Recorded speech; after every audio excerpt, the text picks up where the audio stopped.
Hello everyone, मैं Muzaffar Khan. NEET PG 2021 की counselling process का एंड हो चुका है।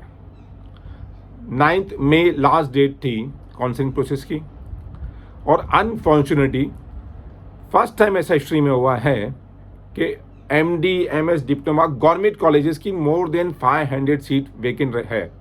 ऑल इंडिया काउंसलिंग की बात कर रहा हूँ मैं। और महाराष्ट्र स्टेट के अंदर भी मोर देन 75 जो सीटें हैं वो वेकेंट रह गई है। अच्छा, वेकेंट सीटें तो समझो प्रीवियस ईयर भी रहती थी, नॉन क्लिनिकल में एनाटॉमी, बायोकेमिस्ट्री, फिजियोलॉजी की जाती थी वेकेंट सीटें, मगर फर्स्ट टाइम ऐसा हो रहा है कि क्लिनिकल सीटें भी वेकेंट जा रही है, सर्जरी की भी जा रही है, ईएनटी की जा रही है, एनएस की जा रही है, क्लिनिकल सीटें भी वेकेंट जा रही है।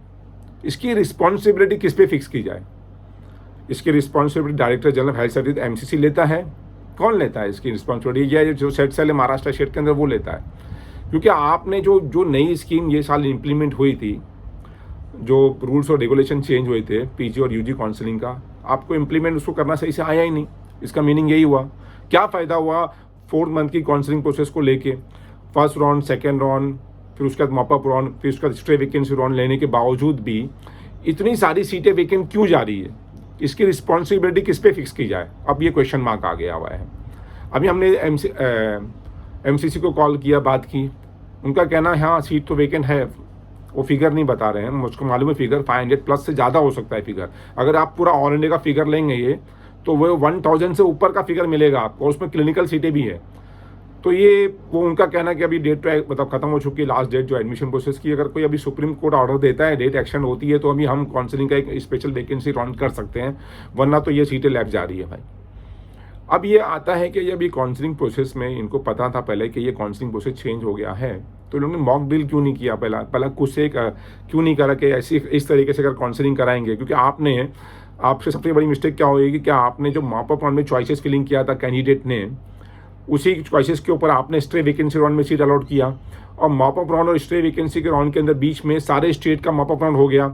तो मोस्टली जिन लोगों को मॉपअप राउंड में सीट नहीं अलाउड हुई थी ऑल इंडिया के अंदर, उनको स्टेट में जाके अलाउड हो गई और उन्होंने अपने स्टेट में ले लिया, और वही कैंडिडेट को आपने स्ट्रे वैकेंसी में सीट अलाउड कर दिया। उसी बेस पे आपने कोई नई चॉइस फिलिंग नहीं, ऑल इंडिया की बात कर रहा हूँ मैं, ऑल इंडिया के अंदर कोई नई चॉइस फिलिंग लिया नहीं उन्होंने, ना ऑप्टेड आउट का उन्होंने कोई ऑप्शन रखा वहाँ पे कि जो कैंडिडेट ऑप्टेड आउट करना चाहते हैं वो ऑप्टेड आउट कर लें। तो जिन लोगों ने स्टेट काउंसलिंग में सीट ले लिया तो ऑप्टेड आउट कर सकते थे, वो भी आपने नहीं करा। तो ये अगर रूल अगर आप अभी नेक्स्ट ईयर भी फॉलो करेंगे तो सेम प्रॉब्लम आने वाला है, सेम सीटें रैप जाने वाली है।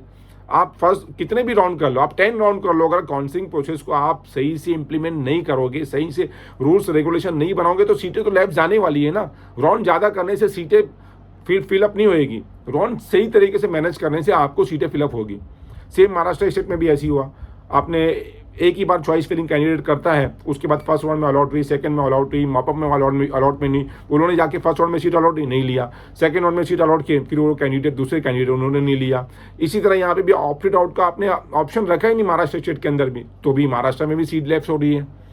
तो आपको काउंसलिंग प्रोसेस को कहीं ना कहीं चेंज करना पड़ेगा, ऑल इंडिया का भी और दूसरे स्टेट वालों को भी, जहाँ पे आपने ऑप्टेड आउट का परमिशन रखता नहीं है, या तो आप इन पर्सन जो राउंड होता है, पर्सनल काउंसलिंग जो लास्ट राउंड होता है इन पर्सन का, वो आपने अगर रखा नहीं है, तो यहाँ पे सीट लैप्स जाने का चांसेस बहुत ज़्यादा ही रहेगा। अब बात ये आती कि इतनी जा रही हो जो सीटें लैप्स हो गई है, इसका क्या है कि सुप्रीम कोर्ट को ऑर्डर देगा वापस से इम्प्लीमेंट करने का, क्योंकि 1000 एक बहुत बड़ा फिगर होता है। सीटें लैप्स जा रही हैं, सीटें बेकार जा रही हैं ऑल इंडिया के अंदर और पूरे इंडिया के अंदर, पैसे भी पीजे की सीटें बहुत कम है। तो क्या सुप्रीम कोर्ट इसका कोई परमिशन देगा? तो इसके लिए कैंडिडेट जिन लोगों के पास अभी सीट हाथ में नहीं है वो जा सकते हैं, एमसीसी से फिगर ले सकते हैं, वो एक्चुअल फिगर ले सकते हैं, और उसके बाद वो सुप्रीम कोर्ट में जा सकते हैं कि इतनी सारी सीटें जो लैप्स जा रही हैं उसके लिए कोई स्पेशल वैकेंसी राउंड किया जाए। और स्पेशल वैकेंसी राउंड के अंदर भी पूरा मतलब आप पूरा, मैं तो बोलता हूँ इन पर्सन राउंड कर दें, जो फर्स्ट कम फर्स्ट जिनका रैंक अच्छा है वो आए, उनको सीट अलॉट कर दें। आप जिनके पास ओरिजिनल डॉक्यूमेंट्स पूरे हैं, वापिस एक राउंड ना करें आप, फर्स्ट कम फर्स्ट में आपके पास जो भी डीएनबी की सीटें हैं वो दिल्ली चले जाए, वहाँ पे एनबीई के पास, वहाँ पे जाके वो अपना पर्सनल काउंसलिंग उनकी कर ले। और एमसीसी के पास अगर कोई सीटें वेकेंट पड़ी है, पूरी ऑल इंडिया की जो सीटें वो अपने पास अपने एमसीसी अपना एक कंडक्ट कर ले पर्सनल काउंसलिंग राउंड, तो ही जाके ये सीटें फिलअप होगी, वरना ये सीटें फिलअप नहीं होने वाली है, सीटें लैप्स होने वाली है। तो इसके लिए एक राउंड करना बहुत ज़रूरी हो गया है।